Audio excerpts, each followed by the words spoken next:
Welcome to this month's event and our second all-digital exhibition opening. My name is G. Salim Mohammed, and I'm head and curator of the center. We have something special planned for you today. I'm excited to see you all here. This is our first event where we're coming live from the center, and we're thrilled to be able to do that. First, some housekeeping. After my introductory remarks, I will introduce our speaker, and then Alexandria will speak for about 40 minutes. I will then have a chance to show you the keepsake that many of you will be getting in the mail, and then we'll go on to Q&A. As always, please use the Q&A box for your questions. We often get questions in the chat. Now, the chat is great. We will record the chat, and if there are links on there, we'll be sending it out. But please use the Q&A box. That's the best way for me to monitor the Q&A and make sure that at least one of your questions is answered. Just a couple of other things to note. We will be interrupted by a COVID-19 announcement and library closing announcements. Since we're here at the center during the talk, we will just pause when that happens, and then we'll continue. Also, since the center is at Green Library, the library does close at 5 p.m. And so we will wrap things at about 4:50 or so if there are questions. Just keep that in mind as we go along. As I mentioned, as always, any links in the chat, as well as links to the exhibition and the recording, will be sent to everyone who registered in a couple of weeks after some minimal editing. So as long as you've registered, you'll get it. So don't worry about emailing us and saying, where's the recording? You'll get it. It'll also come as part of our newsletter for the next month. So just a little bit about some background about the exhibition and how this came together. The idea behind this exhibition germinated when Alexandria Brown-Hejazi used two of the center's maps from Louise O'Neill's collection here at the center. They were used as centerpieces, actually, for crossing the Caspian, Persia and Europe, 1500 to 1700. This opened February 20th, 2020, just before the pandemic hit. It was clear at the opening at the show that there was a lot more to say about the maps of Persia and indeed of the Islamic world. Alexandria was enthusiastic about the idea of a more extensive exhibition that focused on maps of the Islamic world, an area that lacked exposure in the history of cartography and indeed remained in the background of the trove of collections at the David Rumsey Map Center. This exhibition, a related opening talk, which you're here for, and the accompanying keepsake is the culmination of several months of work between Alexandria, Andrea Renner, Rayon Wang, David Rumsey, and myself. I want to acknowledge in advance and applaud Alexandria's fine work in curating this exhibition, to Andrea Renner, who coordinated the exhibition and ensured that the result would be one of the finest the center has ever produced. Rayon Wang worked closely with both Andrea and Alexandria to create this magnificent digital exhibition. Special thanks to my colleagues for their stellar work and this wonderful accomplishment. My gratitude and thanks go to David Rumsey, who has always supported this exhibition. He has supported events and exhibitions in the past, provided feedback, and continues to recommend items for the exhibition and the collections. Indeed, without his collection and his steadfast collecting in this area, this exhibition would not have been possible. I also would like to thank the Hamid and Christina Moghadam program in Iranian Studies, particularly Roma Perhat, for supporting Alexandria Brown-Hejazi with a summer grant. We look forward to co-sponsoring future events with them. I want to make a really quick mention of the anniversary event that is coming up. It is on the 19th of April. The anniversary is the 19th of April, but the event is that Friday. So it is going to be on the 23rd, and we will have a pioneer in the mapping field, Joshua Mealy, talk about maps for the blind. He himself is non-sighted, and we're going to have him speak. And again, there will be a keepsake, which we've been doing now regularly. So watch for that. I will put the link in the chat, and I hope all of you are able to come. It's going to be a special event, and again, it's going to be on the 23rd of April in the afternoon. I will also share the link later on today, and we will also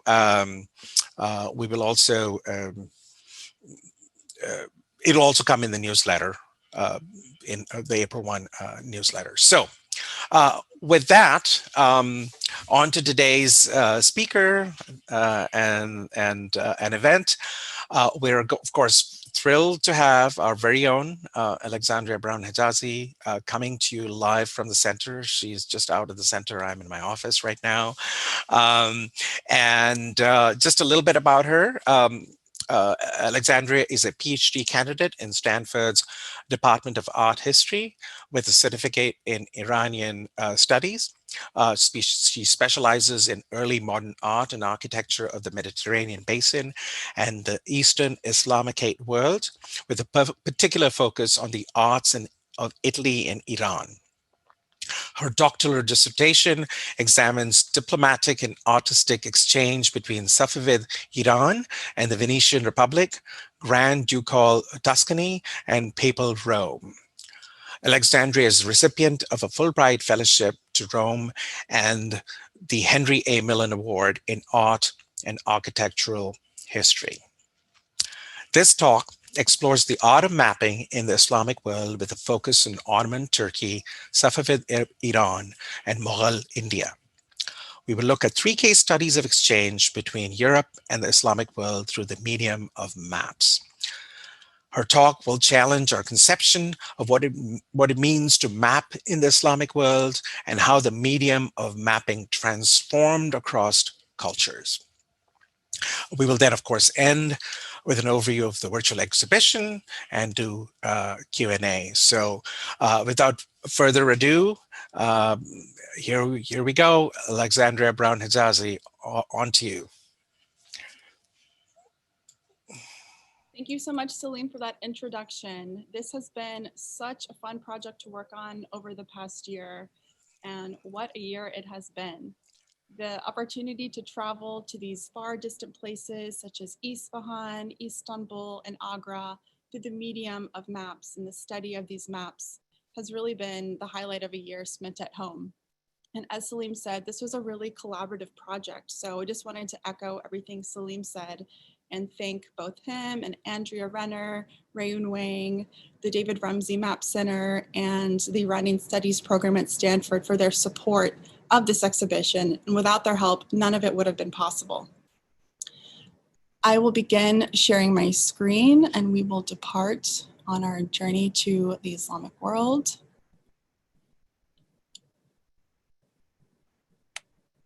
Okay, can everyone see my screen?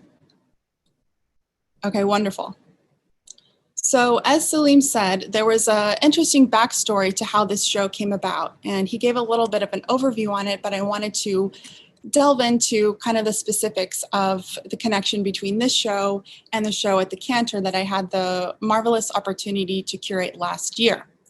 As Salim said, the topic of that show was artistic exchange between Safavid Iran and Europe.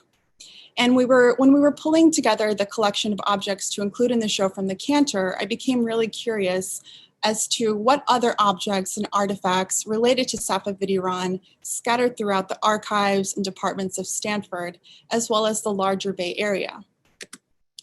And after a wonderful treasure hunt, we discovered marvelous artifacts, not only related to Safavid Iran, but the entire Islamic world. And in that small show, we were able to include, as you can see pictured here, textiles from Safavid Iran that are in the collection of Legion of Honor, maps and rare books printed from Special Collection and Green Library, and as Salim mentioned, 2 maps from the David Rumsey Center that really became the focal point of that show. And when I say focal point, I mean the literal physical focal point, because as visitors to the cantor would pass by the gallery space, when they looked in the room, the 2 Rumsey maps were the first objects that they would see that would really catch their eye.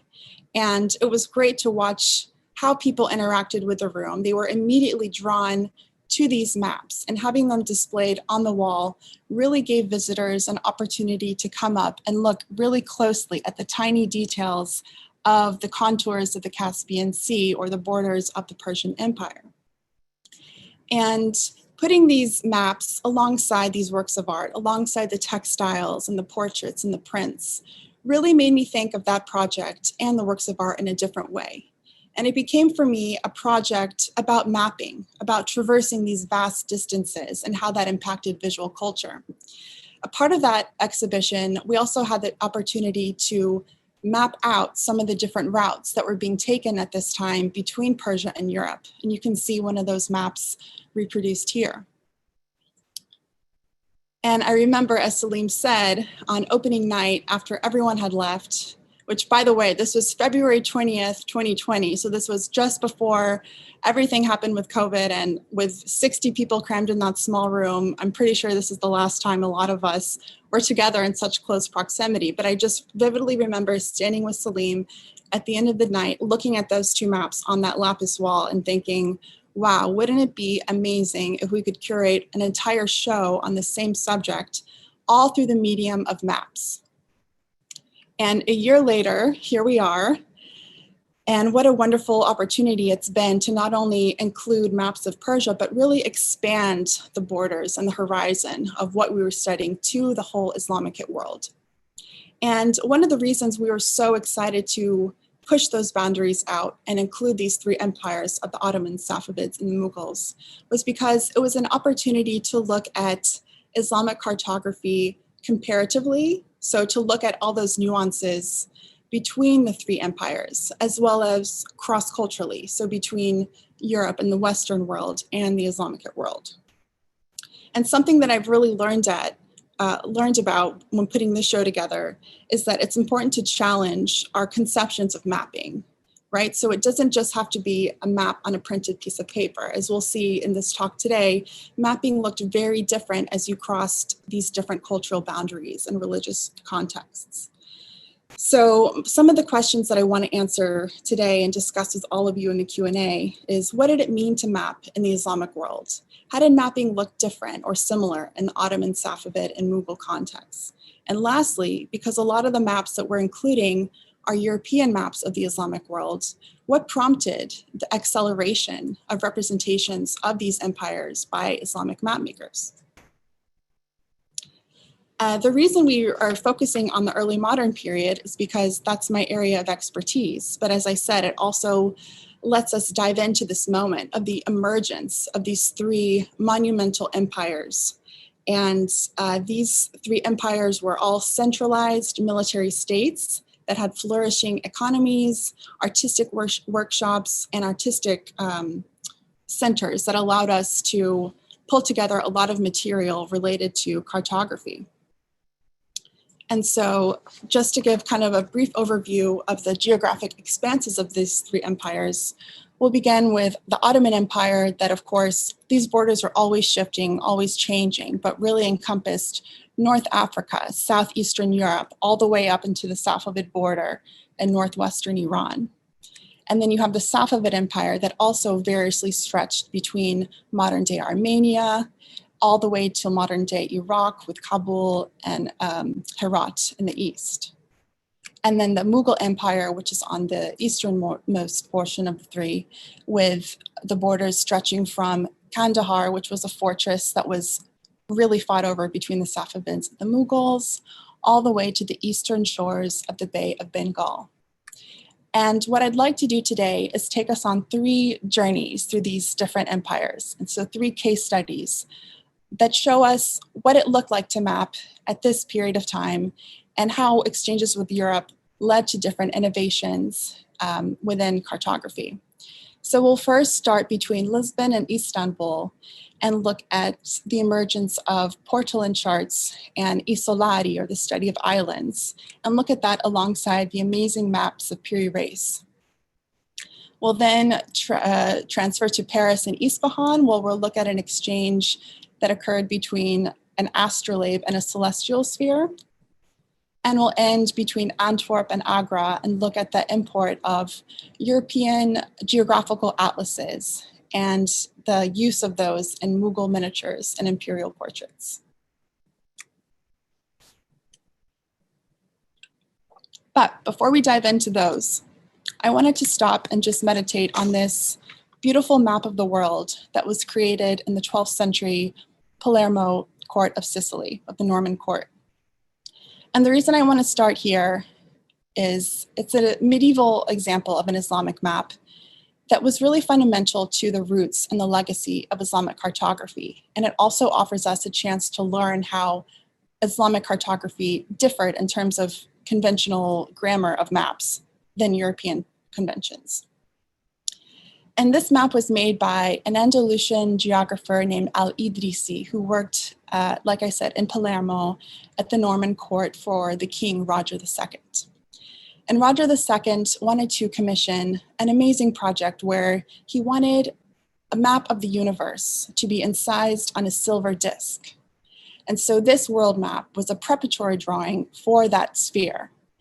And the silver disc measured 6 feet in diameter and weighed over 450 pounds.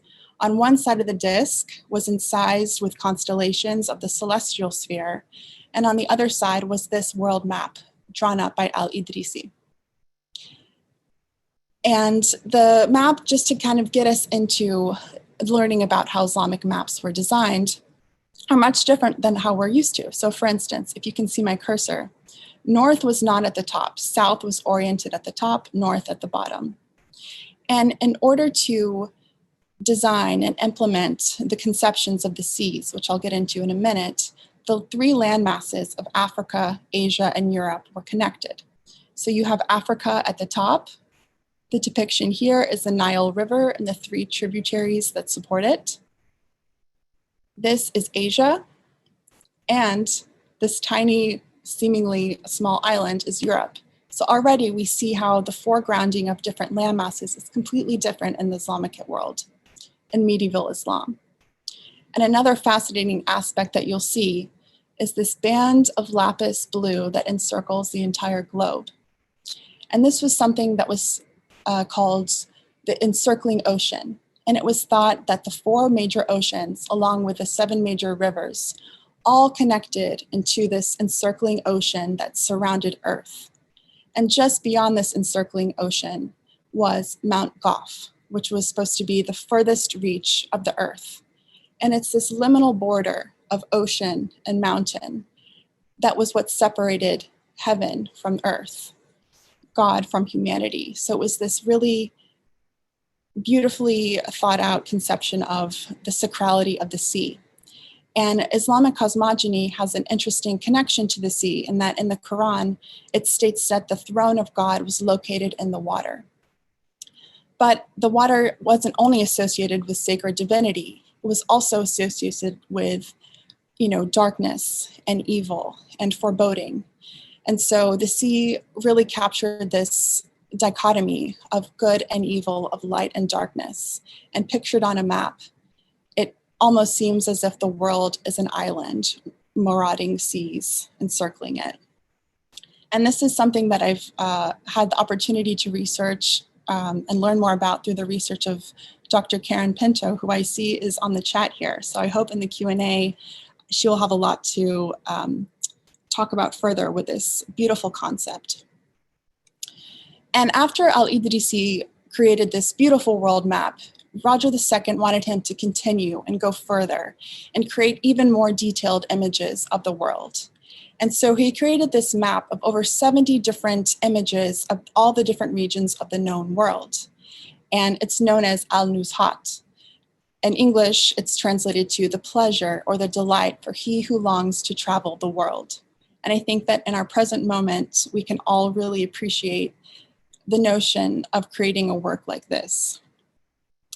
And in the preface to this book, he meditates on his reason for creating something like this. And I'll just read an excerpt from that. And he writes, "I have written this, that the one who observes it can see that which is hidden from his sight, or not known to him, or would not be able to reach himself due to the difficulty of the roads and the differences between nations. But through the observation of these maps, he is able to grasp this knowledge accurately."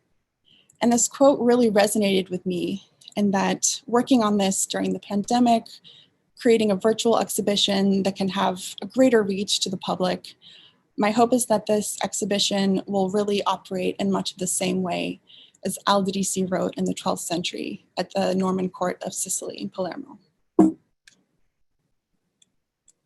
So with that, we will begin our first study of Lisbon to Istanbul. And we will start with the maps of Piri Reis, who some may be familiar with him. He was an Ottoman corsair who lived and grew up on the sea.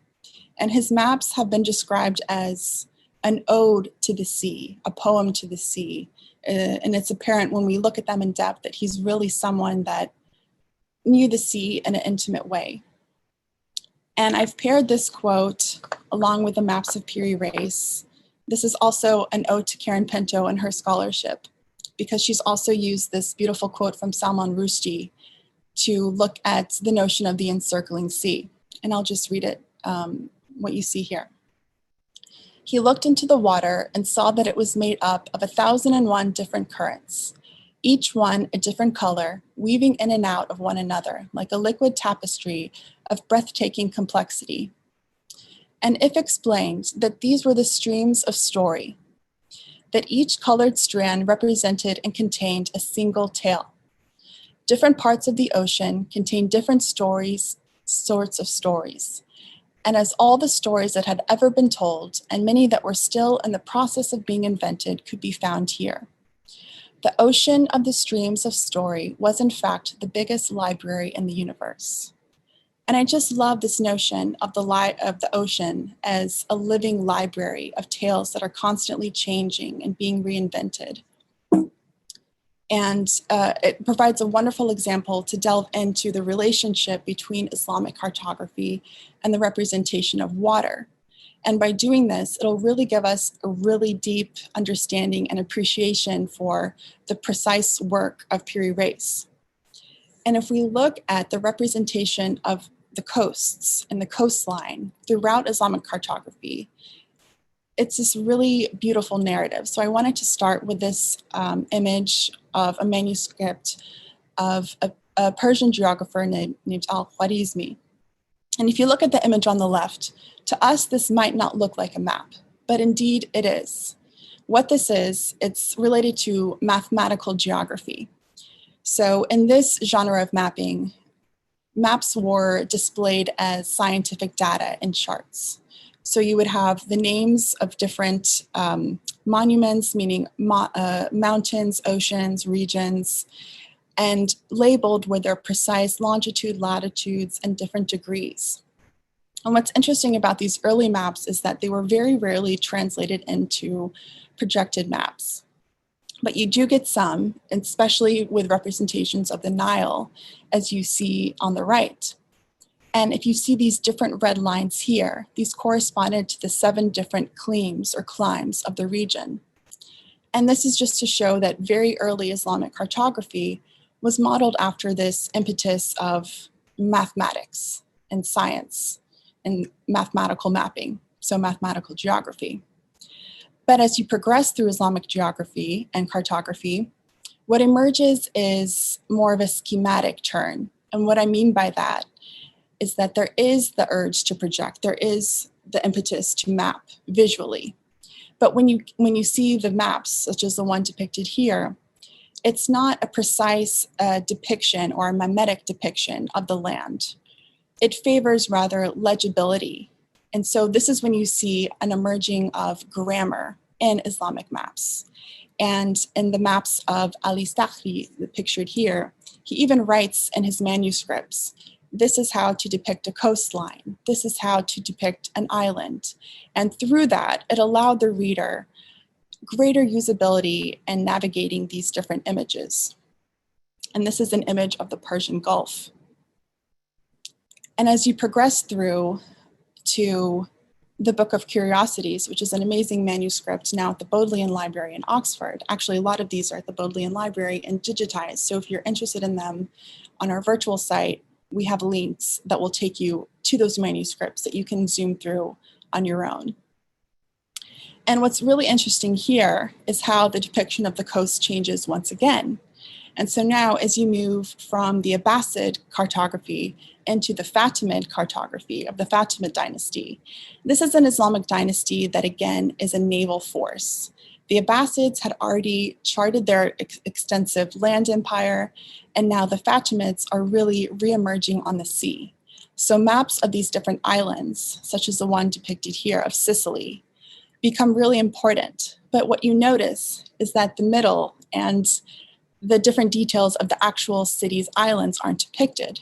The importance of what's depicted is on the coasts.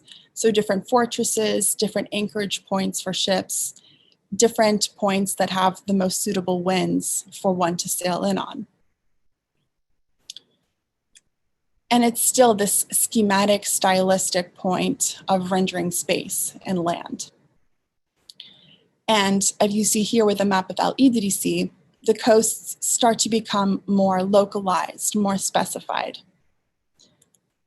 And so it's just really amazing to look at this map, which is a map of the Mediterranean Sea from the Book of Curiosities against the map of Piri Reis of the same space.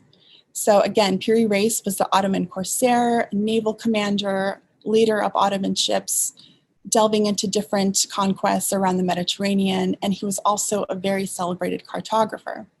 And when you look at his rendition and representation of the coastlines, look how much more specific they are in terms of the precedents of the medieval era. And like Al-Idrisi, he has his own quotes of his reasoning for putting together his own maps of the different islands. And this is from his book on seafaring, or a book on navigation. And he says, I have roamed the shores of the Mediterranean, Arabia, and Europe, and through the lands of Anatolia and the Maghreb. And I have written, my friend, all that needs to be written about each and everything, what sort of places they are, whether they are high ground or low, and I would have it known what place one will arrive at when disembarking and what the distance may be. Good reader, whenever I arrived at a port, I would also make careful note of such things, its anchorages, its wells, and all its landmarks, and thus all the details of the Mediterranean Sea. And what's so interesting about looking at this study of islands of the Mediterranean from Piri Reis is that it does emerge from this European model known as isolati.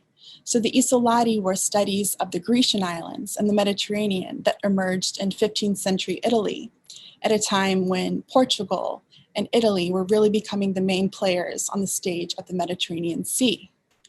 But with the Ottoman conquest of Constantinople in 1453, of course, this entirely changes.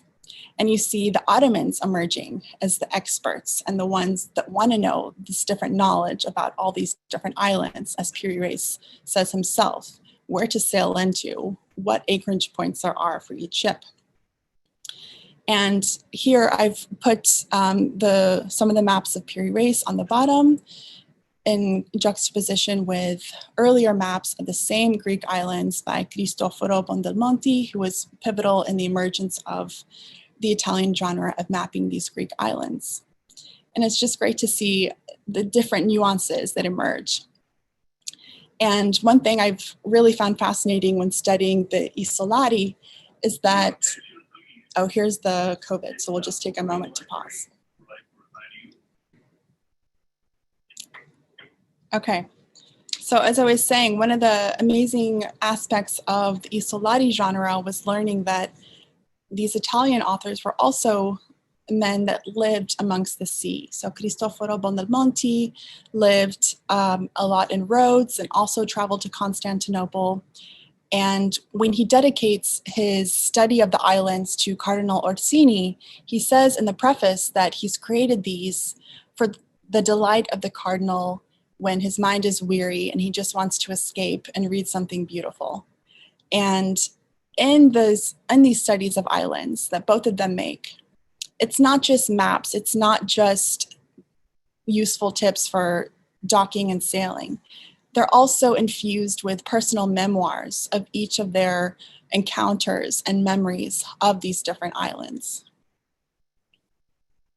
This is a genre that develops even further as the centuries progress, especially in Italy. This is an example from Vincenzo Coronelli that we actually have here at the center, if anyone's interested in looking at a 17th century version of the same thing.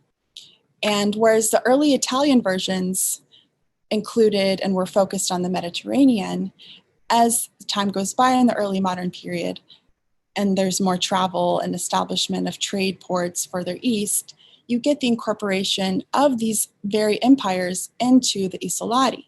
So here you see the description and introduction to the Mughal Empire. And as I said, when Piri Reis composes his own, and you read in detail the story and the memories that he has, this is not an example of slavish importation and copying of a European genre. He really makes it his own. This is entirely an Ottoman viewpoint of the same seas. So it includes information on islands that Europeans didn't have access to, or stories and memories that are unique to the perspective of an Ottoman naval commander. And one of my favorite examples is Piri Reis's rendition of the Tunisian coast and islands off of Tunisia. And there was this one island where the coasts would rise and fall at different times of day. And so there wasn't access to the island via ship. So there was a highway built, a causeway built out from the Tunisian coast out to the island. And he talks about how this island was perfect for pirates to live on because, they couldn't be reached easily. So these are the kind of snippets and examples that really make it a distinct Ottoman mapping project that, of course, looks to and borrows from European conventions, but it's something that's entirely unique to the Ottoman period and the Ottoman context.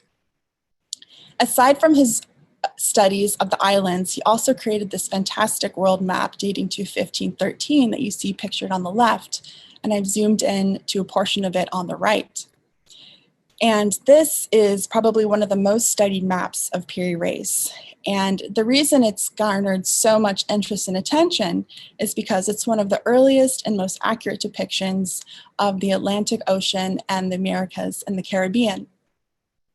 Another fascinating aspect of Piri Reis's work is that he lists exactly the different sources that he uses to compile these maps. So he tells you, and included in those sources are Portuguese informants, Portuguese portolan charts, as well as a map supposedly made by Christopher Columbus. And a lot of specialists in cartography have thought, well, it might not have been the exact or an exact map by Columbus, but rather perhaps by a Spanish informant that he encountered, throughout his raids on the Mediterranean Sea. But what's remarkable is that his depiction of certain aspects, say, of Cuba and the coasts of Cuba are very, very accurate. And so this is why it's garnered so much attention and interest. One of the things I found rather fascinating is that this is only one snippet of a larger world map. And the reason it survived is likely because it was of so little use to the Ottoman fleet that had no interest in traversing on the Atlantic. So what likely happened is that when this was given to Ottoman navies, part of it was ripped off, the part of it that was most useful, let's say a depiction of the Persian Gulf or the Mediterranean. And that was something that might have been used in action, whereas this was kind of not used in the madrasa or the Ottoman libraries. And it wasn't even discovered until pretty recently in the Topkapi Palace in Istanbul. So it's interesting also the afterlife of these maps and their processes of discovery.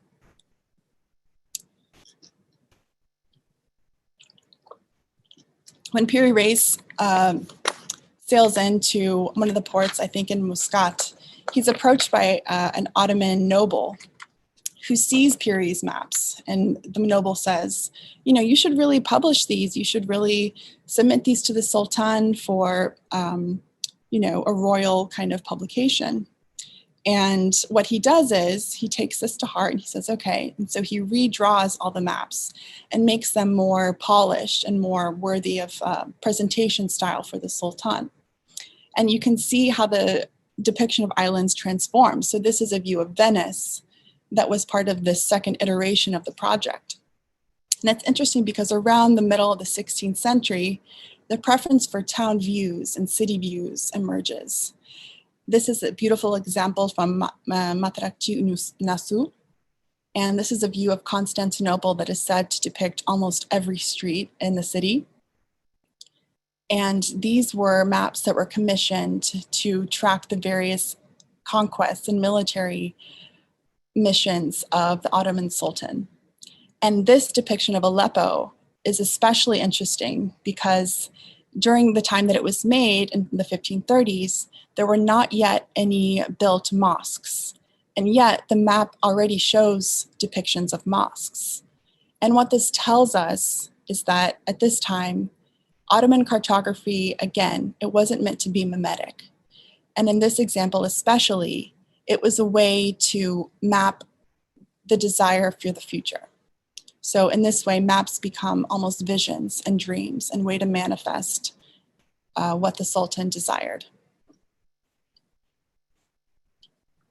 And Piri Reis has a kind of a sad end because the Sultan asked him to go and help recapture Ormuz, the island of Ormuz in the Persian Gulf, from the Portuguese.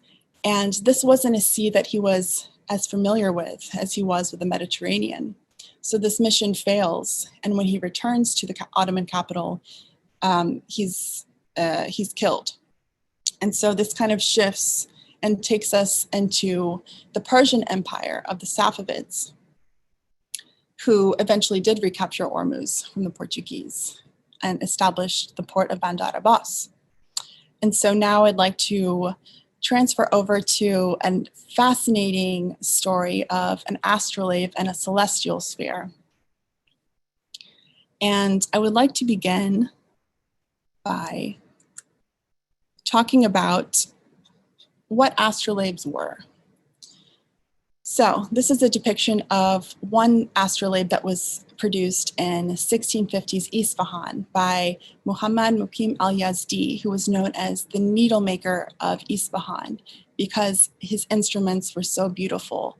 Astrolabes are interesting because they transcend science, engineering, and art. So they really blur the lines of these different genres, and they can really be works of art in and of themselves. And so this is an astrolabe that was commissioned for the Safavid Shah Abbas II. And let's just get into a little bit of the history of the astrolabe. So the astrolabe dates back all the way to the 3rd century BCE. I believe the first reference to them was with Apollonius of Perga, but it's an instrument that was used by Ptolemy and even perfected and advanced by medieval Islamic astronomers. And it's during the early modern period that these manuscripts and writings on astrolabes and their uses are being translated into Latin for use in European libraries, in European science, and European philosophy.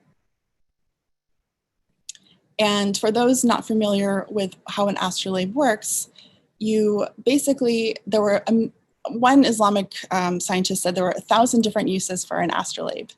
But basically it was used to do either navigate, so there were mariners, astrolabes, as well as land astrolabes, but what was really used to was to tell the time of day. And so let's just look a little bit about how these work.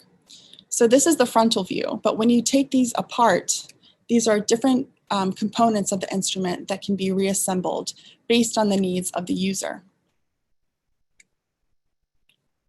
So when you take everything out, the back of the astrolabe is known as the disc, also known as the mater or the mother. And within that, you can put an infinite number of interchangeable discs. And so I have a few of these shown here. And for the one for the Shah, there were 5 different discs inscribed on each side. So a total of 10 different places.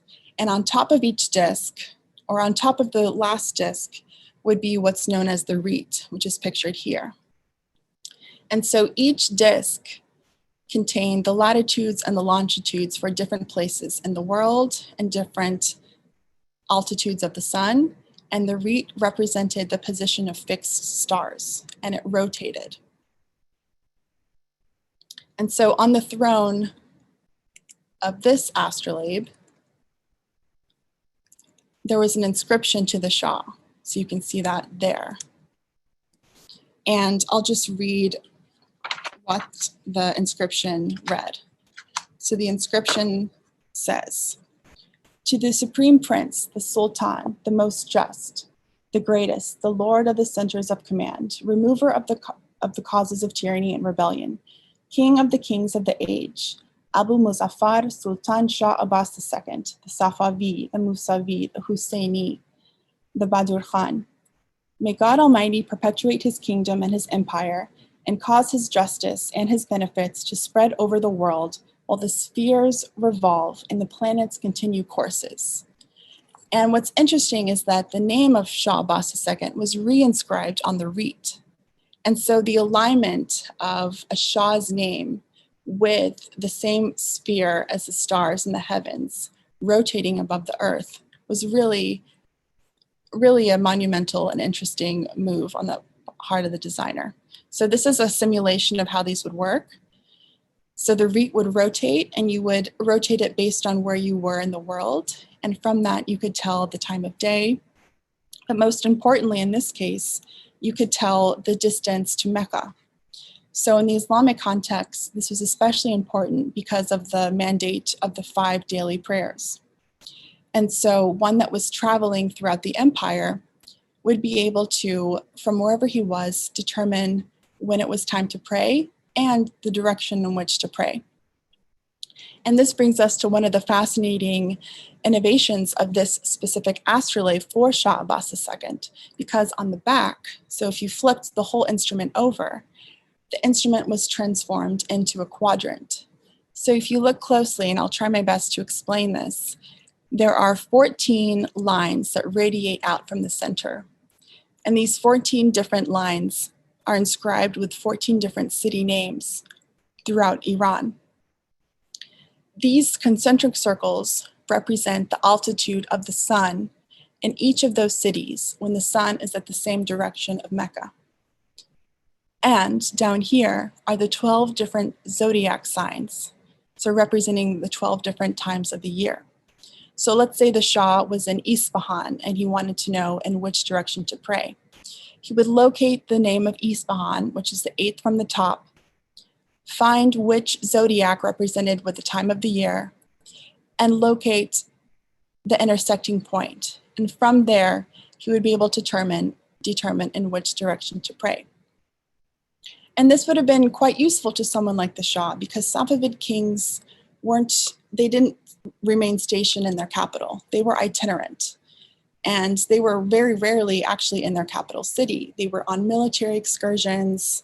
During the summer, the Safavid Shahs would move north to the shores of Mazandaran. And so they were very much on the move. But this doesn't quite explain why a Shah would need an instrument to determine the time of day in which direction. He had a team of people with him at all time who could have easily figured it out for him.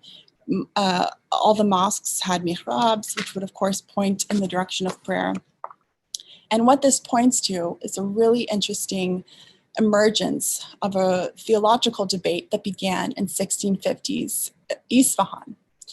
And just to give a little brief overview on this, the Safavid Shahs were the founders of Iranian Twelver Shi'ism. And around the 1650s, there emerged debates amongst religious law and piety.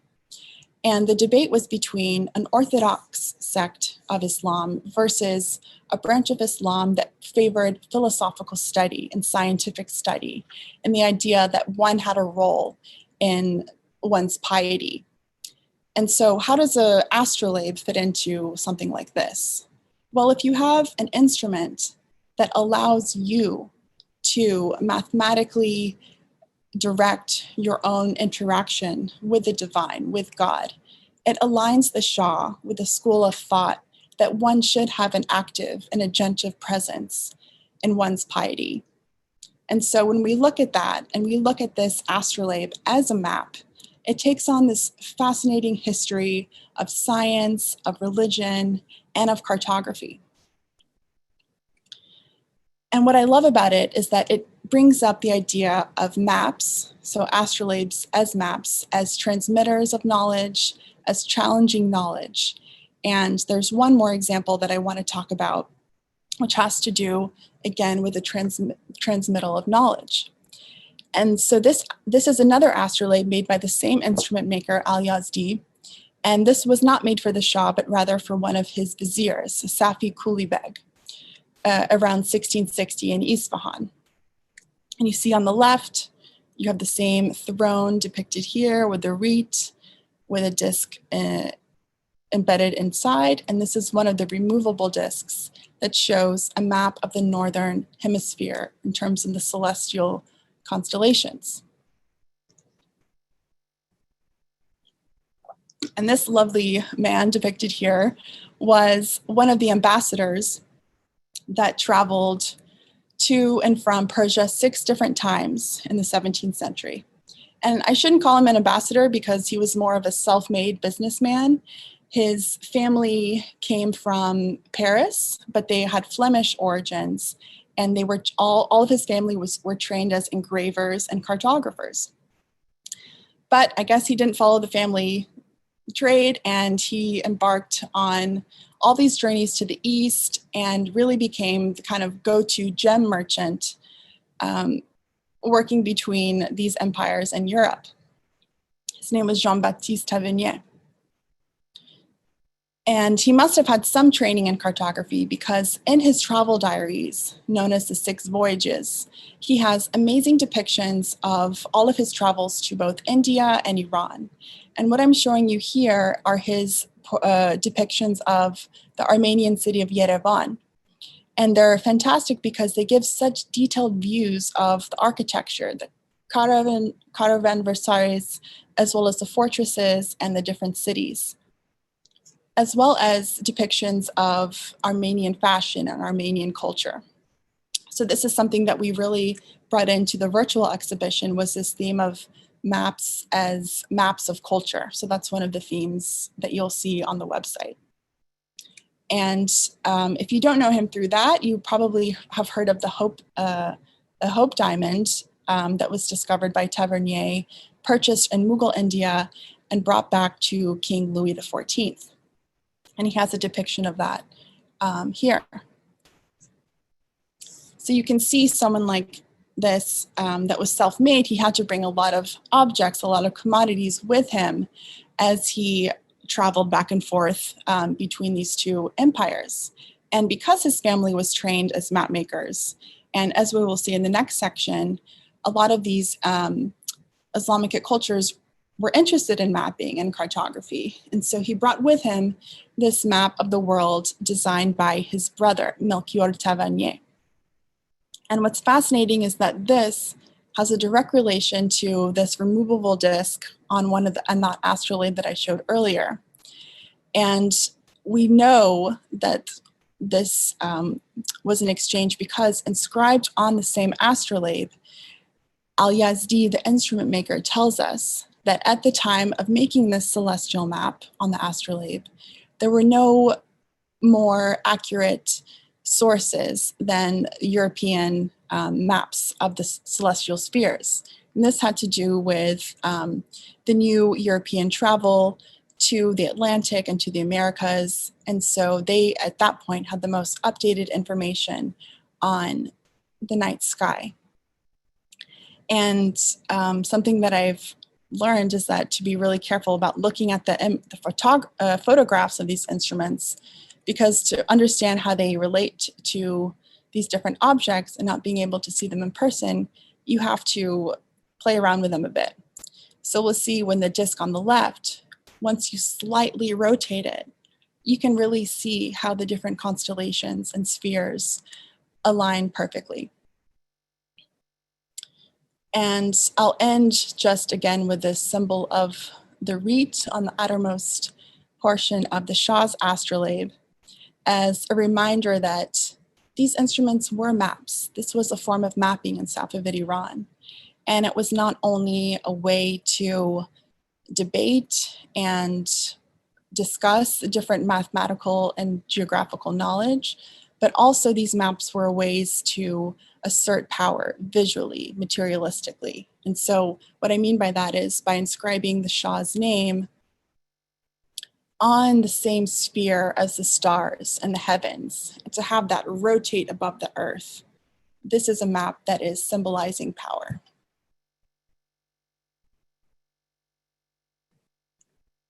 And so this theme gets us into our last case study of the talk and takes us between Antwerp and Agra and the amazing miniatures and imperial portraits of the Mughal emperors. So what I'm showing you on the left is a depiction of the Emperor Jahangir. And so Jahangir literally means Caesar of the world, conqueror of the world. And what's interesting is that in Mughal imperial portraiture, there are several depictions and uses of globes and maps. And so you can see that here as the emperor stands above this globe that's held by an ox on the back of a fish. And we're going to get into a little bit about what that means. I'm going to bring up another Mughal miniature here that shows kind of the diversity of the court at that time. So this is another miniature that's titled Jahangir, so the same emperor, preferring a Sufi sheikh to kings. And one of the kings that's depicted here is supposedly the British King James II. And this is an important connection because this is the emergence of the British Trading Company and the arrival to Surat and other Mughal courts and ports of traders from Europe. So Dutch traders, English traders. And in the Dutch records of their travels to these places, they say as much that what these Mughal nobles want the most is world maps, maps of the world, printed maps. So when you travel here, be sure to stock the ships with plenty of atlases and globes. And that's exactly what happens. As early as the reign of Emperor Akbar, he's being flooded with gifts such as this one of Ortelius, of these world atlases. And these are particularly connected to the arrival of the Jesuits in 1580. And one such Jesuit gifts Akbar with this atlas. And notoriously, the emperor asks the Jesuit to point out Portugal on the map, India on the map. Again, these are European descriptions of those encounters, so we have to be really mindful and cautious about how we take them.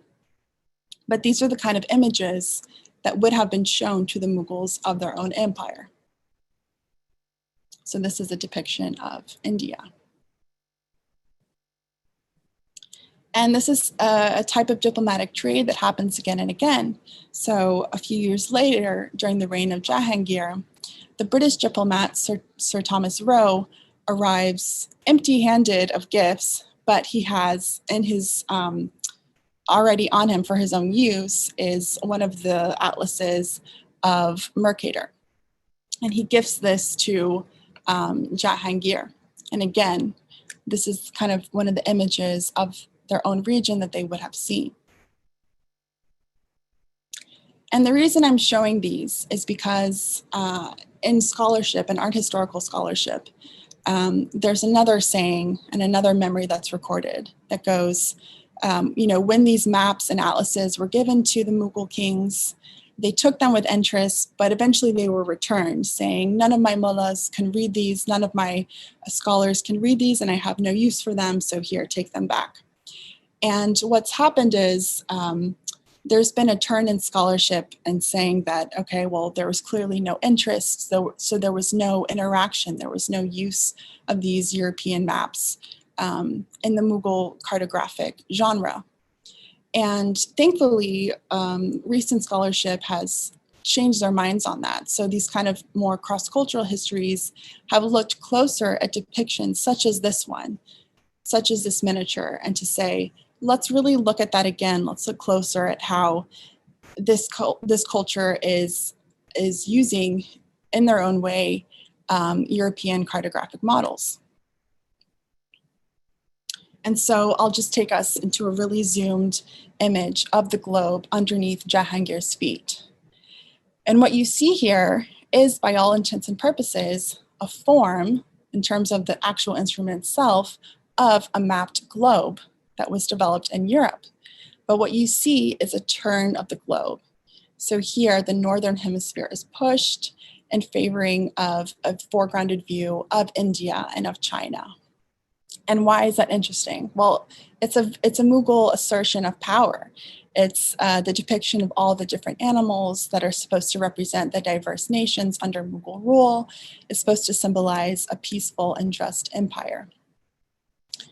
And so there was not a rejection of European cartography. Rather, it was infused into their own belief system, their own views of the world, to make it their own. And my favorite part of this miniature is how this gets infused and swallowed into this shared Islamic cosmogony and cosmography of the world itself. So we see the mapped globe resting atop the back of an ox, on the back of a fish that then swims in this cosmic ocean. And this traces back to our earlier discussions of the idea of the Encircling Sea. And this is a belief system that had roots in Hinduism, also ancient Babylonian traditions, as well as Perso-Islamic views of the world. And this was this notion that the world is surrounded by this encircling sea that then rests on the back of an ox and on top of the back of a fish. And this fish swims in this cosmic ocean that is held in a glass that is then held by the wings of an angel. And I just love this zoomed detail of this miniature because it represents so beautifully the meeting point of these two cartographic traditions. And I'll bring in just one more miniature that kind of, again, speaks to the Mughal use of European traditions, but making it entirely their own. So this is an allegorical representation of the same Emperor Jahangir with Shah Abbas. And if I could title this miniature, I would title it Early Modern Frenemies, because that's exactly what it is. It's the assertion of power over an ally, but also of an enemy, of someone that you're trying to conquer land from. And we can see that when we zoom into the bottom detail of the globe. And what you see is the Shah being represented by a meek lion and the Mughal emperor represented by, of course, a sheep and a lion. And you can see how the lion kind of encroaches on the terrain and borders of the Safavid Empire. But what's really interesting here is when you zoom in and look at the detailed river systems and place names, because this was an example of how Mughal cartographers, in the style of miniature painting, called on the conventions of mapping land masses of Asia and updated it with an intricate portrayal of, like I said, rivers and places that weren't included on those European atlases that were being imported. So this is an example of how there was interaction, there was use, and it was updated and put into the perspective and use for a Mughal mindset.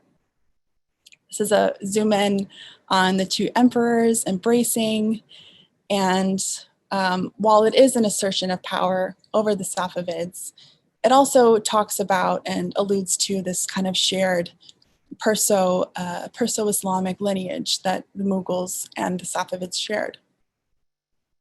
And it brings us full circle into views of the world that were shared, but were constantly being shifted to represent the mindsets and the ideas of the time. And I'm just going to end again with this beautiful map of Al-Idrisi, and such a beautiful mediation on this idea of the circling ocean. So that's all for the talk. Now I just want to show very briefly the exhibition, the virtual exhibition.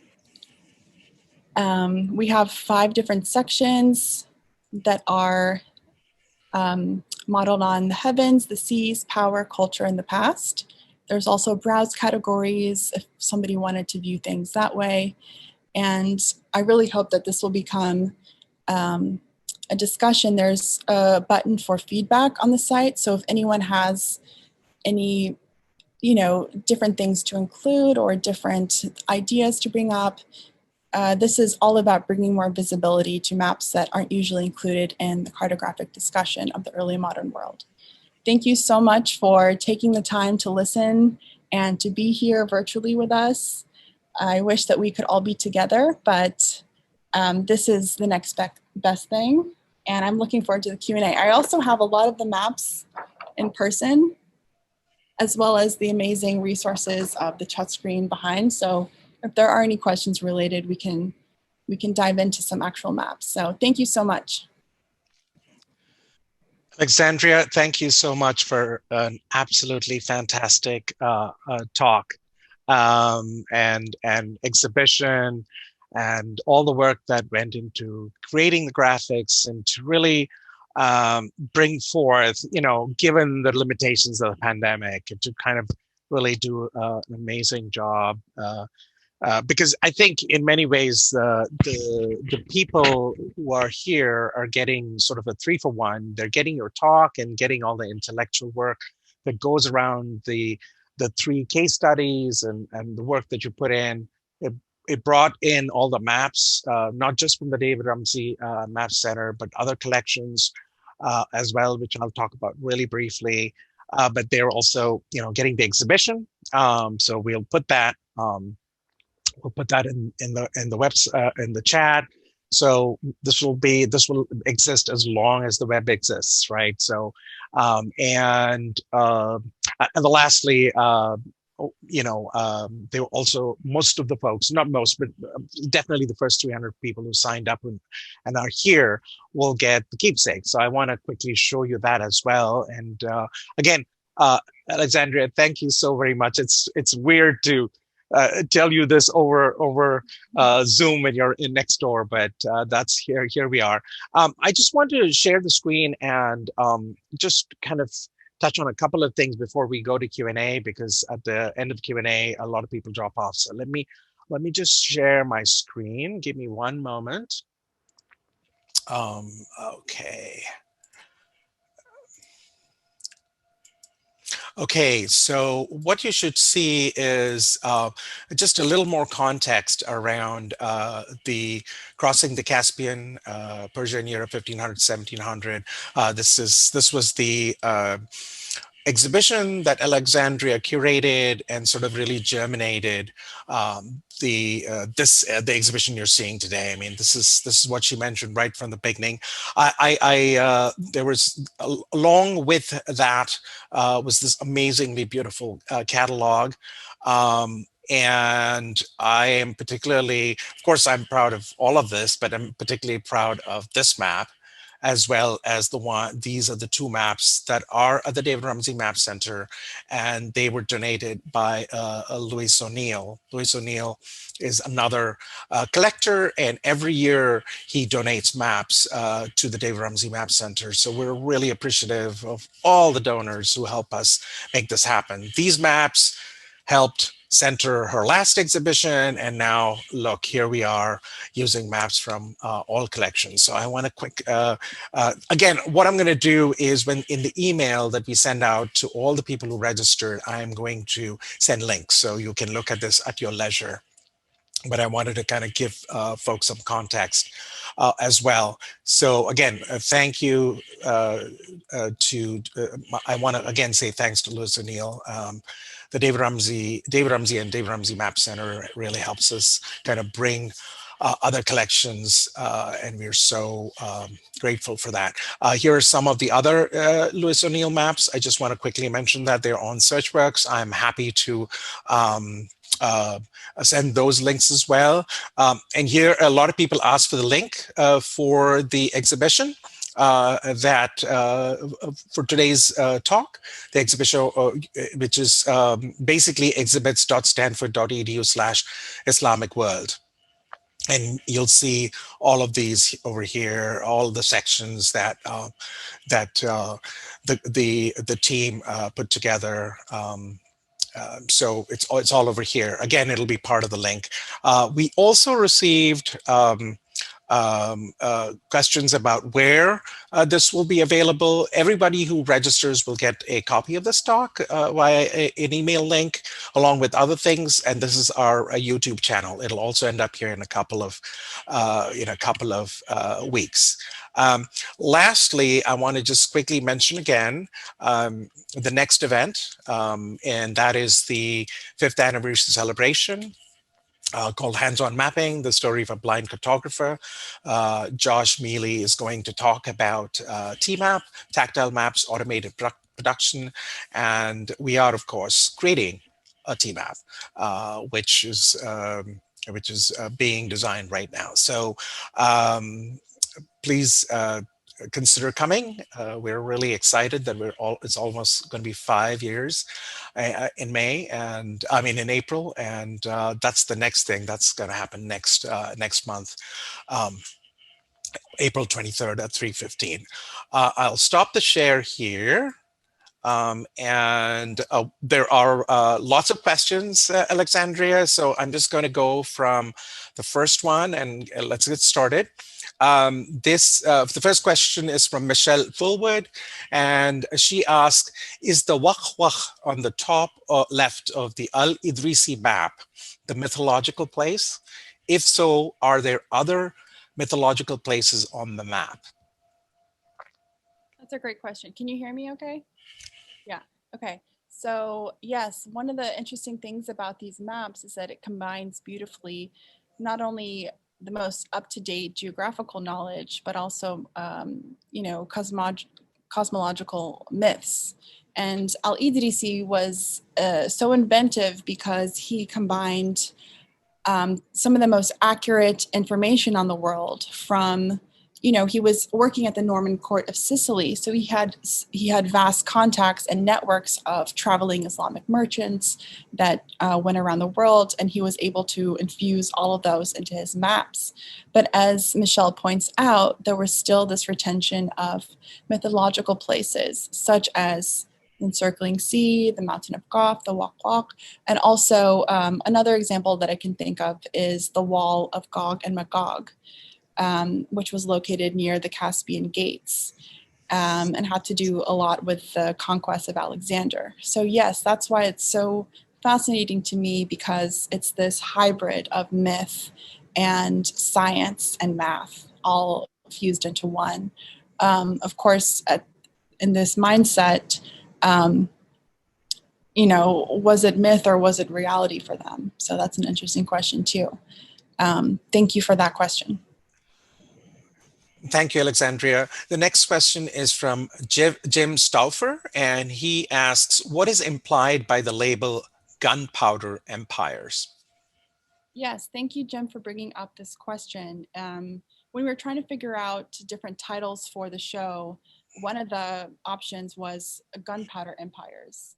But I eventually decided to kind of distance our show from this term. And that's because the phrase gunpowder empires has to do with the emergence of these centralized economies. And the theory is that they were able to emerge as these strong militaristic economies because of the import and use of firearm technology, so guns and cannons.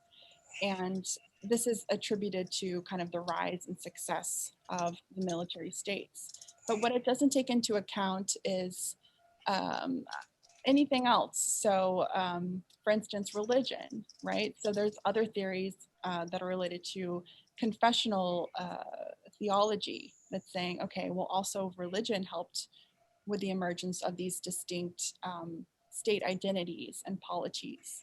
So I'm kind of distancing from this phrase of gunpowder empires because it reinforces this notion of import of European technology that I'm trying to move away from. But that's a great question. Thanks, Alexandria. Next question is from Leslie Gordon. And the question is, regarding the round map of the world Al-Idrisi made, what is the large blue area on the right side of the map coming from the Pacific Ocean going into Africa? Okay, so I'm not sharing my screen now. If anyone hasn't heard of this recent publication, it's called Islamic Maps. It's by Yosef Rapaport, who I believe is a lecturer at Oxford. It's an amazing resource if anyone's interested. A lot of my material comes from him and also Karen Pinto. Regarding the ocean at the right, so the continents that were represented were the known worlds. So it only included Africa, Asia, and Europe. And so the ocean to the far right, I believe, would be the Mediterranean. Thanks. Next question is from our very own Tom Kramer. He asks, what do the rainbow colors on the Piri Reis maps denote?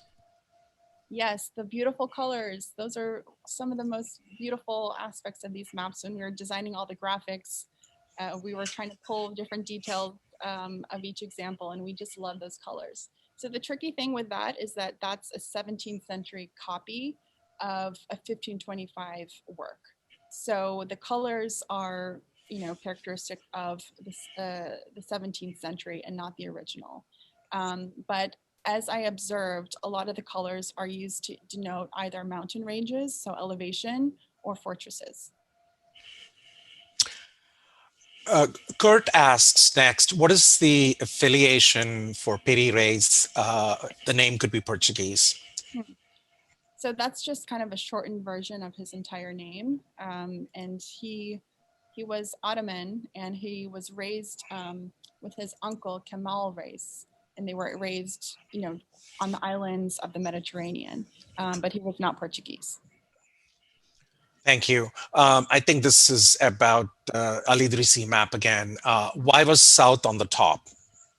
I will answer that with another question. Why is north on the top of their maps? It's a convention, and this was just a different way of visualizing the world.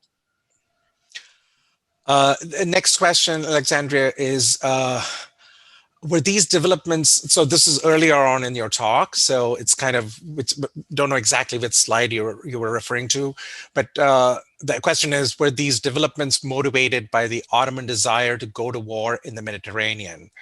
So the context is not there, but maybe you can. I think I can get the context. So I believe what you're asking about is the transformation of the representation of coastlines from the more schematic and stylistic to the more specified waters of Piri Reis. And the question is absolutely, this is entirely motivated by the Ottoman conquest to become, a force on the theater of war that was ongoing on the Mediterranean Sea. And that's why Piri Reis's maps to me are so interesting, because this comes at a time after the fall of the Fatimids, the Fatimid dynasty, when the Italians and the Spanish and Portuguese become the main players on the Mediterranean. But with the Ottoman rise, you get once more an Islamic power on the sea. And so these studies were first and foremost for Ottoman naval soldiers. So absolutely, it was entirely connected to Ottoman naval missions. Uh, Thank you, Alexandria. So this is from Itamar Orr. Can you please talk more about the Piri race describing the South Pole as an island? You know, I'm not sure what that refers to. So I'll defer to the next question. Okay. Um, this is an interesting question by Pamela Seek, and she asks, were there ever any women who helped in map making historically? That's a fascinating question. I would say that as we extend our conception of what it meant to map, especially in the Islamic context, more and more we're having scholarship that's unearthing the involvement of female participation in royal workshops, especially in the textile industry. And textiles were also could be seen as another form of mapping. In terms of their depictions of the worlds and of power on textiles. So I think that's an avenue of research that I hope will result in some new findings, but I don't know of any now. Okay, thank you. This question is from Mohammed Banji, yes, and it's not really a question, but it's a nice comment. He says, at the Aga Khan Museum in Toronto, we have an astrolabe from the 14th century Andalusia with engraving in Latin, Arabic, and markings in Hebrew. It tells the story of Muslims, Christians, and Jews in coexistence and open to science and scholarship of all the faith traditions. That's amazing. Yes, we can all learn from that, I'm sure, especially these days. So, great comment, Mohammed. Hi, Ron. This next question is from Ron Gibbs, and he asks, what is a good source on history of astrolabes and how do astrolabes work? I think you mentioned, you showed us how they work. But then he says, I have a reproduction of an astrolabe I found in a bazaar in Istanbul. So That's fascinating. I would love to see that astrolabe. I love astrolabes. And so the person that I would point you to is David A. King. He is the go-to person for all things astrolabes and has an entire book on Mecca-centered world maps on scientific instruments. So David A. King. all right, we've got at least maybe another 30 questions or so. I'm going to interject here a little bit and give you a break, Alexandria. I'd forgotten to show the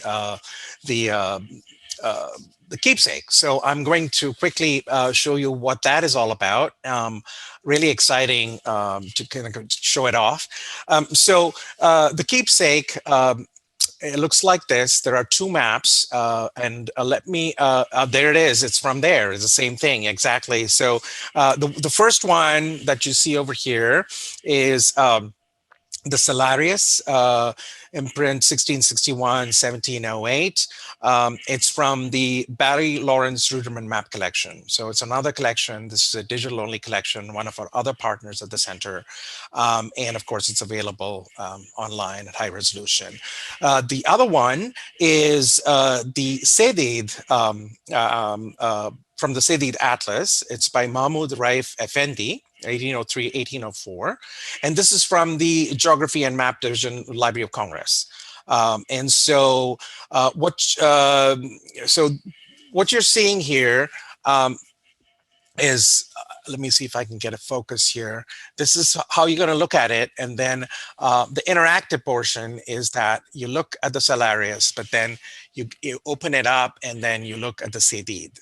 And the interesting thing about the Sedid, let me see, we're going to put this up online as well, so you'll get to see it. The interesting about the Sedid is the Sedid Atlas, the Sedid Celestial Sky, is a culmination of the work that is a culmination of the work where all the Islamic and the Western astronomers, astrologers got together, and that's the result of that work. So it's kind of interesting, and that's part of the reason we have this up front. And then, of course, the other map inside. So let's see. It says we can't see Salim. I'm wondering what's going on. Let me, as she answers the next question, I'll bring this over to her, and maybe she can show it to you herself. So let's go on to the questions, and then as she's answering, I'll get her one of those keepsakes. Okay, so this is from the next question is from Jerry Rosenthal, and the question is: the maps that we've seen reflect connections with the West as opposed to East Asia, even though I believe there was trade between the Islamic world and China. Um, is this a curatorial choice in assembling the exhibition, or are there few Islamic maps of the East? Interesting. So we had to kind of cut off the focus and borders of the exhibition at some point, and because my own area of expertise is early modern Iran and Italy, this was kind of the area that I felt most comfortable speaking to. Of course, there was tremendous amount of trade between the Islamic world and China, and especially in the connections between painting styles, there's a lot of scholarship on the influence of Chinese art on Islamic miniatures. In terms of cartography, that's an area that I don't know too much about, but I would love to learn more. Thank you, Alexandria. Next question is from Danielle Gravon, and she asks, could you provide the source for the anecdote about the Mughal return of European maps, as well as the newer analyses that challenge that narrative? Yeah, sorry, I'm just trying to find that. Okay, she has Sure. three great questions. So Danielle, you and I should get in touch. So for the source about the anecdote return of the European maps, the article that I would, two articles that I would point you to, one is called The Conceit of the Globe in Mughal Art. And the second article is by Eba Koch. And she also talks about the use and visualization of the globe in Mughal cartography. So those are the two scholars that I would point you to. If you email me, I can send them to you via email. And so let's see, an anecdote, newer analysis that challenge that narrative. Yeah, so those are the two sources that I would point you to. Thank you, Alexandria. So, and, I'm just going. She has several questions. I'm going to go on to some of the other questions, and we'll get back to Danielle. I mean, we have time. It looks like there are lots of.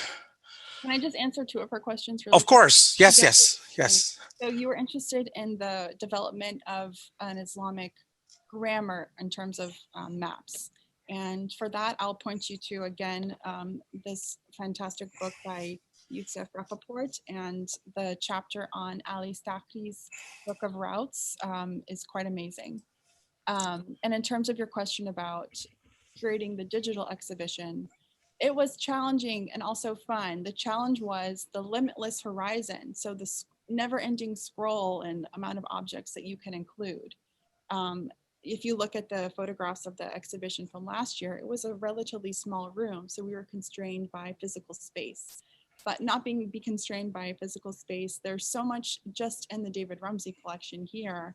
But we wanted to be really mindful about not just including European maps, but also examples from the Islamic perspective.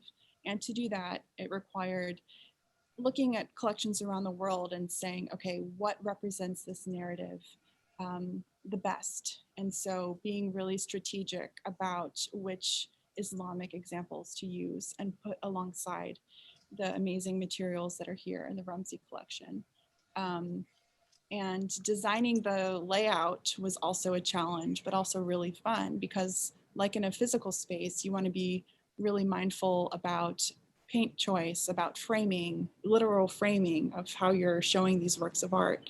And so for a virtual exhibition, you know, we wanted to be attentive to such things as even font choice and how this best represented the narrative of the show. But it was a lot of fun.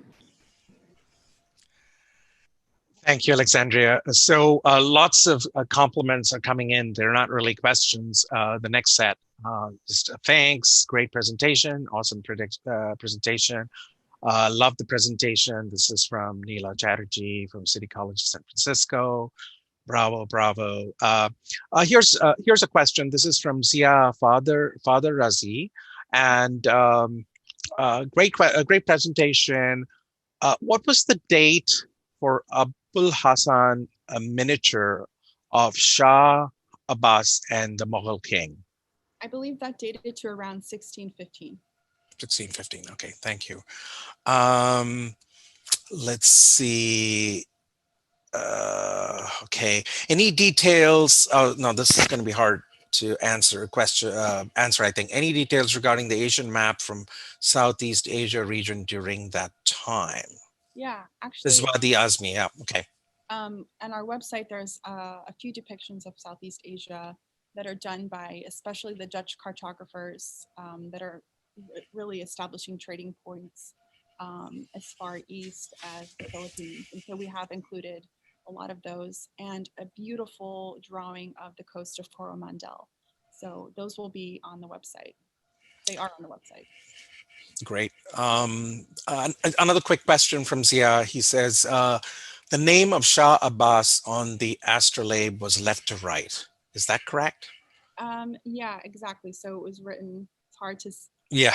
with online and everything, but yeah. And they got to split it. Left to right, but I believe the design of it was such that it was mirrored. So it was written in both ways and kind of collapsed into an ornamentation that was more visual than readable. Thank you, Alexandria.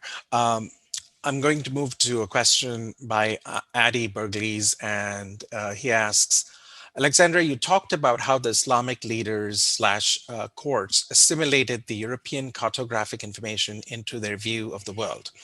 Do you have any insights on how the reverse happened, aside from geographical data points that were inserted into the Eurocentric view of the world? What was the reverse fertilization? Oh, I love that term, reverse fertilization. So the best example of this is in the realm of celestial cartography, so mapping views of the heavens. And this is an entire section on the website. And Salim just brought the keepsake, so hopefully I think this is showing much clearer. Yep, yep. And so this brings the point about how when early modern astronomers and scientists and map makers were mapping the sky, so the movements of the planets, the position of the stars, their sources were Arabic and Islamic sources. And they were not only translations of such work like Ptolemy and Marinus of Tyre, but also these manuscripts contained really important updates to mapping the heavens. So the Abbasid Caliphate was monumental in commissioning new studies of the world and of the skies. And so the best example of the importation of Islamic mapping into Europe is in the realm of maps of the heavens. And that's why the astrolabe is so fascinating to me, because it's an example of it switching and flipping back. It's the point in time and saying, okay, Islamic sources are no longer the authority on the image of the skies. And so we have to infuse our maps of the skies with these new European sources. The last thing I'll say is that one thing I really loved learning was that the Abbasid scientists and philosophers, they weren't only translating and fusing Ptolemaic cartographical models with their own, but they were also infusing ancient Bedouin understandings and views of the sky. And I think that's a topic that gets overlooked a lot, is the infusion not only of ancient Greece, but also ancient Arabia. And if anyone's interested on this, the scholar to look to is Emile Savage Smith, or Emily Savage Smith. She's the expert on celestial maps. Thank you, Alexandria. The next question is from by Zaman Stanizai, and the question is: the Safavid Mughal border was around Kandahar and not Kabul. In fact, Kabul was an early Mughal capital with the Babur Garden still in Kabul. Also, the city of Jalalabad was named in honor of Jalaluddin Akbar, the Mughal emperor. The disc on which Shah Abbas II name is written is photograph left to right. It should be flipped because the name reads backwards now. Right. Okay. So it's more of more comments and additional information. Perhaps some. Yeah. Do you have any comments, or shall we go? One thing that this comment made me think about was the depictions. There's a wonderful genre of miniatures that detail the conquests of the Mughal emperors, and a lot of them, as he brings up, are dedicated to wars over the Safavid or Mughal fortress at Kandahar. This is something that I'm very interested in. And the miniatures are amazing because the way that they represent space again reflects kind of a look to European atlases in terms of axonometric views of fortresses and towns. So again, it's kind of looking at models and atlases like Braun and Hogenberg and reinfusing it with Mughal cities such as Kandahar, as you rightly say, was the frontier between Safavids and Mughals, not Kabul. So sorry if that was misunderstood. Thanks, Alexandria. So, a question about purchasing a copy of the book associated with your former exhibition, the Caspian Sea one on Persian European relations. I try to get copies. They had a limited number, but there is a PDF, and the link which I showed briefly will be part of the email, so you'll get it. So. Um, Rest assured, you'll get a copy of it. Let's see. Al Ishtakri's representation of the sea is a unique. Is it unique, or are there similar representations? This is by Denise Ugliano. The question. So I'd have to look at which depiction you're referring to, but they were updated views, but they also harked back to Islamic medieval depictions of the sea. So I would have to know which one that you want to know about. Okay. Um, Let's see. Vipin Krishna asks, thank you for this fascinating presentation. I was looking through the exhibition, especially the cultural maps of the exhibition. And I was wondering if you had come across any linguistic maps, or was this more a European thing that started with Julius Klaproth? Wonderful question. And so, yeah, this could have been a whole nother talk, but I really wanted to foreground the Islamic examples. One thing that I will point to is the travel diary and maps of Adam Olearius. This is something that David Rumsey just recently acquired. It was only digitized in the past couple weeks as we were working on the show. And it's an amazing resource, and you can flip through and read the whole thing. It's in German, if you read German, but it's amazing because it depicts and records Adam Olearis's process of learning Persian after he crosses the Caspian and lives for a while on the southwestern shores of the Caspian Sea, and takes all the time to learn Persian from the local people that live there. So it wasn't necessarily a language map, but he definitely puts into print Persian letters alongside different important things that he learned while there, especially, interestingly, terms for the Persian zodiac. So again, this European interest in Persian zodiac and constellation emerges. Thank you.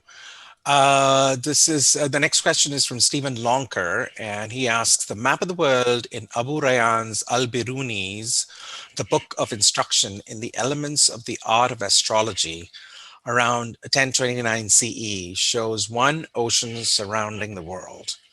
His center of the world seems to be the Indian Ocean.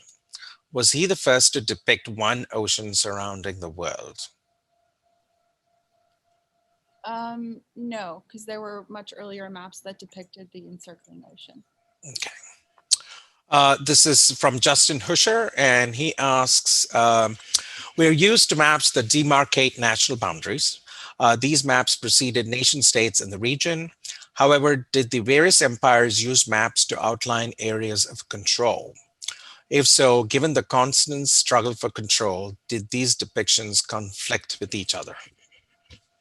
That's fascinating. And I think that points to a question that's coming up in terms of, did these empires use maps to map boundaries? The examples that I'm bringing up are scientific instruments and miniatures that weren't necessarily the same kind of model of printed map that we're used to.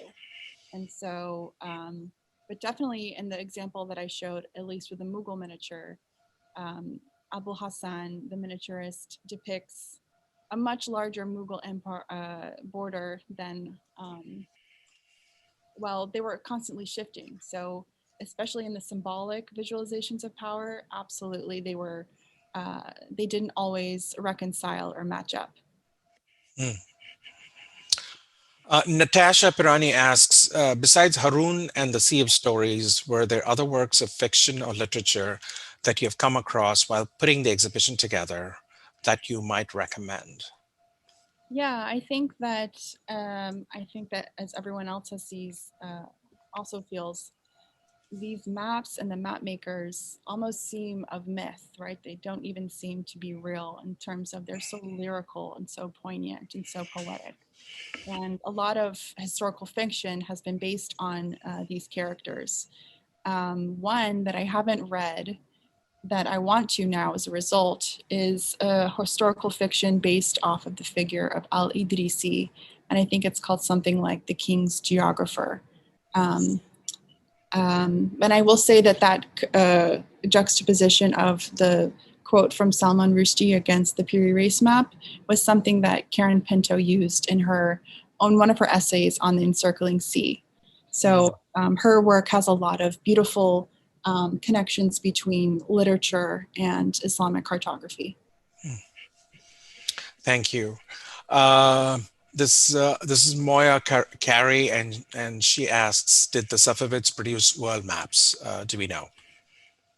Hi, Dr. Moya Carey. I believe Moya Carey is a curator at the V&A Museum, and I think we collaborated on a panel in Cambridge some years ago. So it's great to see your question, if you're the same person. So to answer your question, did the Safavids produce maps of the world? I've been able to find one example, and I believe another person in the comments pointed to the work of Sirus Alai. And in the compendium um, book, edited volume, Safavid Iran and the World, there's an essay by Dr. Alai, and he talks about a world map that's included in a Safavid manuscript that's actually in the British Library. I was able to get a reproduction from the British Library, so Dr. Carey, I will forward it to you. I'll make a note to do that. Uh, next question is from Tobias Bodine, and the question is, what were the names of the stars that the astrolabe referenced? So the fixed stars, I don't know all the names of the fixed stars. Something that I want to get into now more, but I'm not. I can't replicate them off the top of my head. Okay, yeah. This is from Itamar Or. Did Piri Reis correctly describe the coastline or rivers of Antarctica? So that, I guess you're referring to the world map. I'm not sure. I only heard it discussed, and I've only zoomed in on the areas of the Americas and the Atlantic. I don't think it was included in that map. Okay, thanks. Next one is from Salim Abdul Rauf, and he asks, the Abbasids established the concepts of state, support of science, and the separation of religion from science. What factors then led to dark ages of scientific thought within Muslim empires that followed? I would say there was never a dark period. Yeah. Okay. Did the users of the maps know the difference between the places on the map that actually existed, were real, and those that did not exist, were fantasy or mythological? So I think what this question refers to is again those mythological to us mythological place names such as the Encircling Sea, the Mountain of Thoth, or the Wall of Gog and Magog. That's a question I can't answer because it really requires one to get into that cultural mindset and belief system of the time. Charles Jameson asks, what is the significance of the compass roses and radial lines that appear several times on the Piri Reis maps? Yeah, so Piri Reis's maps emerge as a result of the invention of the magnetic compass. And this was an amazing invention for our cartographers because previous to this, as we saw in the medieval Islamic maps, merchants and sailors that were traveling across the sea would have had to remain very close to the coast because they didn't have the navigational equipment in order to venture further out.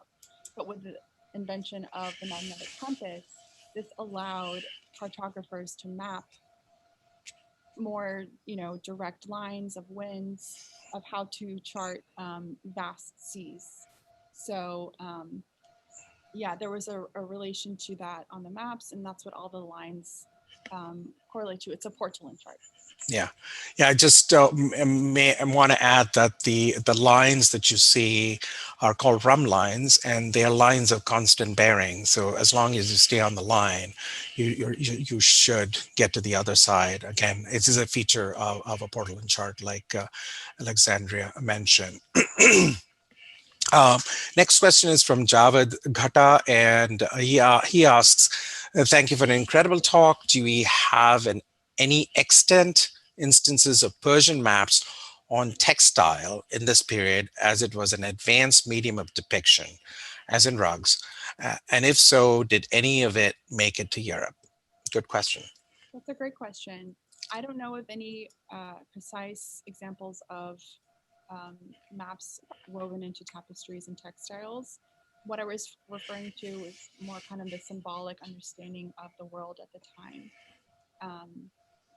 And so I don't know of any of actual maps woven into textiles. Hmm. Uh, Thank you, Alexandria. Next question is from Waziuddin Chowdhury, and he asks, "What relevance would have these maps? What relevance do these maps have for Ibn Battuta, a person who traveled further than Marco Polo and must have been familiar with maps?" Yeah, so you're bringing up another really important Islamic geographer who traveled, like you say, further than any other explorer at the time. And I would say that this just represents this Islamic perspective of travel and cartography in a new way. Okay. Um, I think the Rashida doctor asks, and I think perhaps we've answered this already. On the island maps, each one has something that looked like a compass rose with the longitude lines. Those are the rum lines, I think, that we're talking about. But the radiating point on each of the maps, it doesn't seem to be in the same location. What was the convention for projecting the Earth's surface at that time? Yeah, so I think the first part of the question Salim helped answer in terms of the run lines.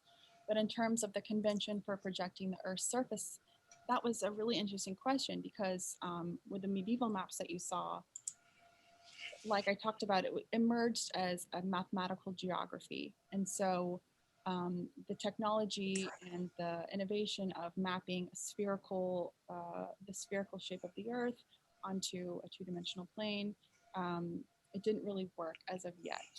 And so the invention and advancement of cartographical knowledge in the early modern period really made stereographic projection possible. But it's also important to point out that it's not that this wasn't possible to do in early medieval Islamic maps. It's something that wasn't necessarily as important as other things like mapping that data.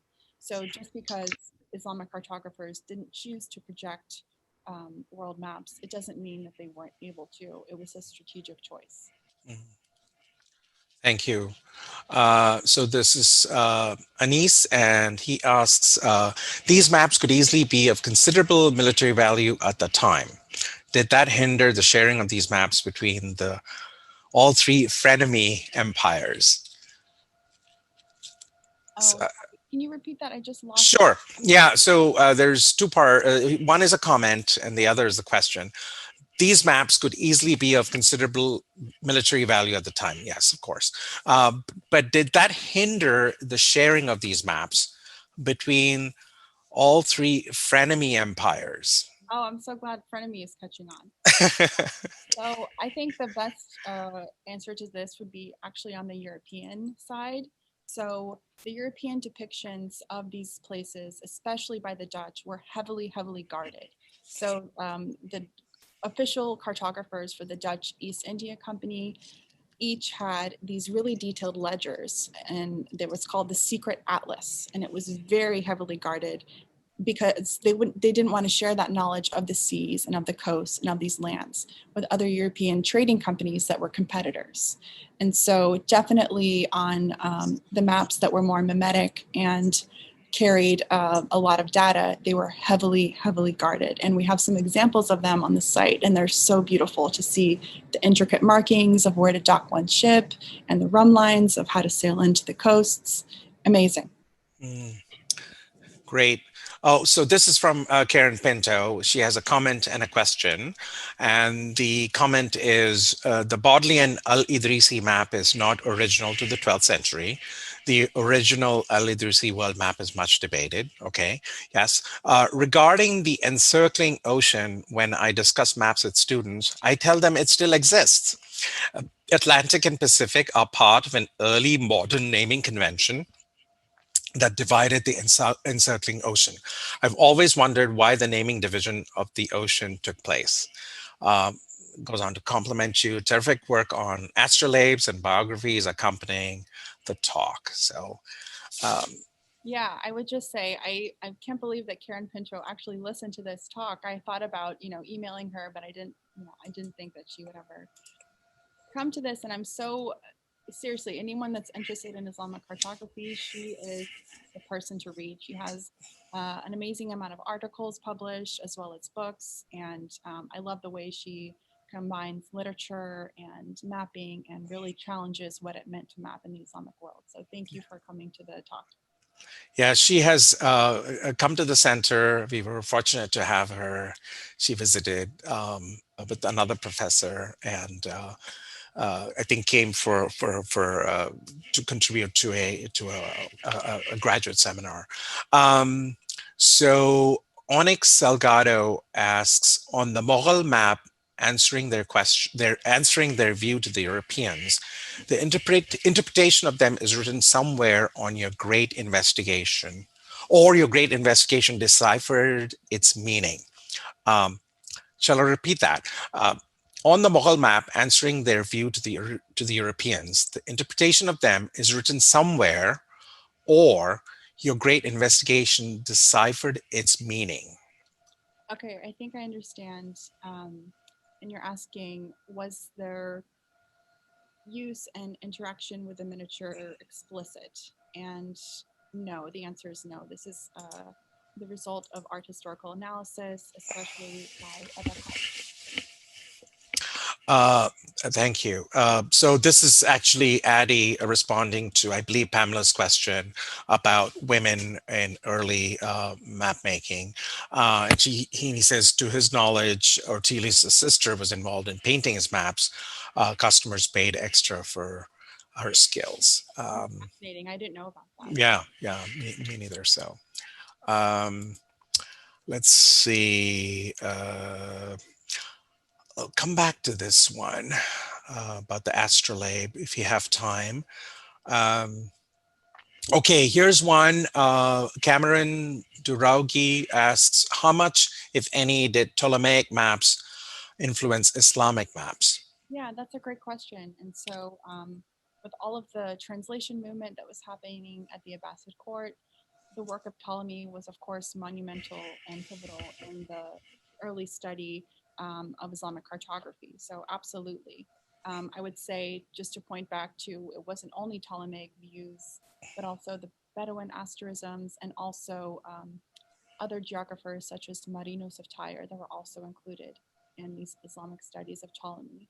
But they weren't just copies, slavish copies of Ptolemy. They were challenges to the Ptolemaic worldview and updates to the best method for projecting maps at the time. It was pivotal for Islamic cartography. Green Library will be closing in 10 minutes at 5 p.m. If you have any library business to conduct, please visit the circulation desk located on the first floor of the big wing at this time. Once again, Green Library is closing in 10 minutes to 5 p.m. Thank you for preparing to leave the building. Okay, in light of the fact that we will be closing fairly soon, I figured what we could do is pick up one of these remaining questions, and I apologize we weren't able to get to all of them, but I think this question might round it out really nicely and give people resource to give your sense of the exhibition.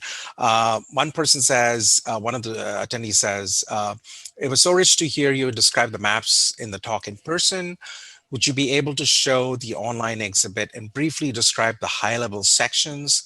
What do you think, Alexandria? Do you want to do that? Just share your screen? Yeah, let me see. And it'd be a nice way to end the session.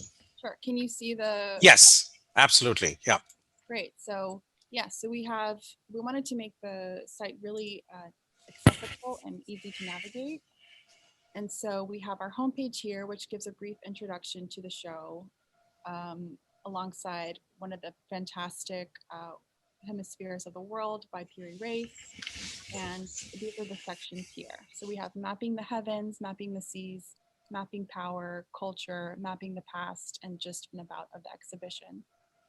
And so if we go to mapping the heavens, this is where that question on reverse fertilization will be really great, because this is the importation of Islamic celestial cartography into the European canon.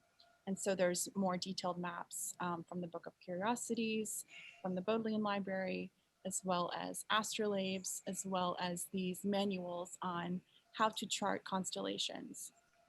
One of the best, or my favorite pieces from this section is Durer's print of the Northern Hemisphere. And it brings in a fabulous discussion of how scientists at university towns such as Leiden and Amsterdam were reading Islamic manuscripts on science by different scholars such as Al-Batani, Al-Biruni, Farazi, and Al-Sofi. And so this is that section. The next section on mapping the seas is all about the emergence of these European trade companies and their reasons and motives for coming to the seas. So this is one example of a map from the secret atlas of the Dutch East India Company. And so what you see here is a map of Coromandel. And if you zoom in really closely, you can see all these different numbers that correspond to how to sail one ship into these ports. Let's see what else. We have the famous Blau family that was printing these maps of the Islamic world for their world atlases, and the beautiful new acquisition of the Adam Aurelius that we talked about earlier, as well as Piri Reis. And then mapping power is all about the visualizations of power throughout these different cultural contexts, as well as some other examples of Ottoman maps made by diplomats, and also European maps of frontier cities in Europe that were being sieged by the Ottomans. So Corfu, Crete, and Vienna are important here. Oh, as well, this is such a great, so there's so much to talk about. The Rumsey Center has this Monti map, Urbano Monti map, and when you zoom in on one of the details, you see an army of the Safavid king here. And I love this because I don't know of any other depictions of Safavid naval activity.